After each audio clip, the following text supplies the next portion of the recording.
Assalamualaikum warahmatullahi wabarakatuh. Terima kasih sudah klik video ini. Teman-teman, gue mau bahas game babak keempat. Magnus Carlsen sedang bertanding di Jerman, turnamen Grenke Chess, Freestyle Chess 2025. Magnus Carlsen berhadapan dengan pecatur kuat dari Prancis. Ini kawakan ya, ini eranya Kasparov, namanya Etienne Bacrot. Nah guys, ternyata Grenke Chess Festival ini mainnya 2 kali dalam 1 hari. Yang pertama jam 3 sore, yang kedua jam 9 malam.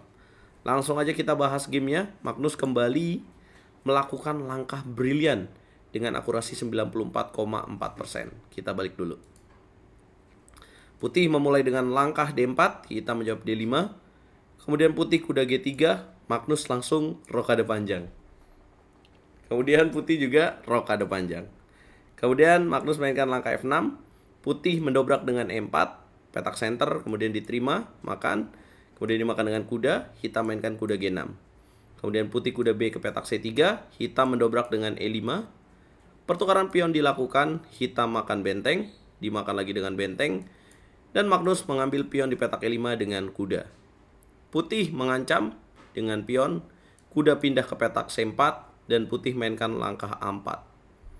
Bukan langkah yang tepat, seharusnya di sini putih mainin langkah G3 untuk tujuan gajah ke petak G2. A4 dimainkan. Magnus Carlsen menjawab dengan langkah B6. Membuka, menteri mengancam kuda di petak E4. Nah, ini langkah yang menarik. Di langkah ke-11, putih mengorbankan kuda dengan jalan G3. Yang artinya, Magnus bisa saja makan kuda di petak E4. Tapi ada tipuan, apa yang akan terjadi kalau dimakan? Maka ada tipuan gajah G2. Apabila F5, maka ada jawaban kuda makan, makan lagi, dan ada gajah ke petak H3. Ya, apabila raja ke petak B7, maka jawabannya benteng D8. Magnus akan kesulitan dengan posisi ini. Ya, dia jelas tidak mengambil variasi itu ya, tapi dia memainkan langkah F5. Kemudian putih main gajah H3. Nah, ini menarik ya.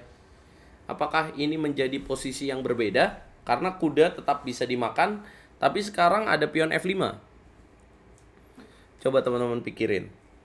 Baru 12 langkah, waktunya Magnus tinggal 28 menit. Padahal format permainannya 90 menit dengan bonus waktu 30 detik setiap langkah. Ya, ini sebuah kesalahan ya. Sudah berbeda, jadi hitam bisa makan kuda dengan benteng. Apabila gajah G2 dimainkan, benteng sudah dijaga dengan pion. Maka di sini putih melakukan gajah makan pion F5 skak, hitam menutup dengan benteng E6. Ya, artinya Magnus unggul 1 perwira. Putih coba menekan kembali dengan menteri A2, mengancam kuda, dijaga dengan menteri ke petak C6 oleh hitam. Putih kuda B5, ancam Royal Fork. Hitam mainkan langkah yang tepat, raja B7. Putih lakukan fork dengan kuda D4, hitam menteri D5. Kemudian pertukaran gajah dan benteng dilakukan, diterima lagi, dan putih mainkan B3. Ya, melewatkan taktik yang seharusnya di sini kuda makan E6. Tapi tetap unggul buat hitam ya. Walaupun keunggulannya jadi lebih menipis kalau variasinya seperti ini. Teman-teman, sekarang waktunya kalian untuk tebak. Kira-kira setelah langkah B3 hitam ada jalan apa guys? Coba tebak. Hitam ada langkah gajah ke petak A3. Boom, skak. Raja geser ke petak B1 dan Magnus mainkan langkah menteri H5 mengancam benteng. Kemudian benteng naik ke petak D3. Dan kemudian hitam mainkan langkah menteri H3 dengan tujuan backrank mate. Kemudian putih menjaga lagi dengan benteng D1. Sekarang coba tebak langkah brilian yang akan dimainkan oleh Magnus Carlsen di langkah ke-21. Magnus Carlsen mainkan langkah brilian, sacrifice the knight. Kalau dimakan checkmate ya, backrank. Raja harus geser ke petak A1. Magnus Carlsen kembali mainkan langkah brilian juga gajah B4 menurut saya, karena mengorbankan pertukaran kuda dan gajah, tapi ada skakmat dengan gajah C3. Menteri B2 dijaga, menjaga petak C3. Kemudian hitam mainkan langkah gajah G4, benteng geser ke petak C1. Simplification dilakukan oleh hitam, kuda F3, kuda pukul kuda, dimakan lagi. Kemudian putih mengambil pion di petak G7. Hitam mengeluarkan kuda di petak C6, putih raja B2, hitam gajah D2 ancam benteng. Benteng geser ke petak A1, hitam menteri G2. Kemudian gajah ke petak D4, hitam gajah E4 menekan petak C2. Gajah C3, kemudian game ditutup dengan langkah gajah E3, langkah ke-30 putih menyerah. Kenapa? Karena kalau dilanjutin pion C2 akan jatuh dan hitam pasti akan menang. 94,4% akurasi dari hitam. Ya, yang jelas kesalahan dari putih adalah langkah gajah H3 ya, dimana hitam bisa langsung benteng makan kuda. Seharusnya setelah F5 putih bisa melakukan langkah lain yang menarik, yaitu A5. Apabila dimakan kuda dengan pion, maka bisa pion A pukul pion B6. Apabila dimakan dengan pion C, maka ada jawaban menteri ke petak A4 mengancam benteng dan kuda. Apabila benteng geser ke petak D8, ada gajah H3, raja C7, dan ada kuda B5.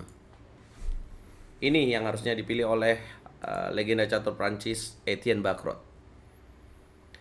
4 babak 4 poin. Siapa lawan yang akan dihadapi oleh Magnus di babak berikutnya? Belum tahu, karena masih bertanding ya. Dan ini adalah hasil sementaranya. Magnus memiliki 4 poin bersama Viktor Mikhalevski, kemudian Saran Alexi, Leon Luke Mendoka, catur muda dari India. Sementara 3,5 poin ada Yu Yang Yi, Rauf Mamedov, Jurat Duskra, ada Rasmus Paine, Matthias Brubam. Di manakah Hans Niemann? Ya, Hans Niemann juga memiliki poin yang sama, 3,5. Teman-teman, turnamen ini berlangsung di Jerman dengan tajuk Chess Festival, Grenke Chess Festival. Artinya ada berbagai format catur yang bisa dimainkan di turnamen ini. Ya, termasuk kategori catur normal, di mana catur normal saat ini dipimpin oleh klasemennya oleh pecatur ya Rusia ya, yang pindah ke Inggris kalau nggak salah sekarang, Nikita Vitiugov dengan 4 babak 4 poin. Kedua adalah Ivan Salik dari Kroasia, 3,5 poin. Dan ada pecatur kawakan Alexei Sirov memiliki 3 poin. Berapa total hadiah yang diperebutkan oleh Magnus Carlsen di turnamen ini? Mereka memperebutkan juara satunya adalah 60.000 euro. Peringkat 2 40.000 euro, peringkat 3 30.000 euro. Ya, selain itu Magnus Carlsen juga, kenapa dia mau main turnamen ini padahal hadiahnya lebih besar Grand Slam ya? Ya karena Magnus Carlsen sedang mengkampanyekan catur freestyle chess ini guys. Buat teman-teman yang belum tahu, juara dunia catur freestyle chess adalah Hikaru Nakamura. Apa komentar kalian? Kita akan live lagi di babak kelima jam 21.15. Jangan lupa like, share, komen, dan subscribe guys.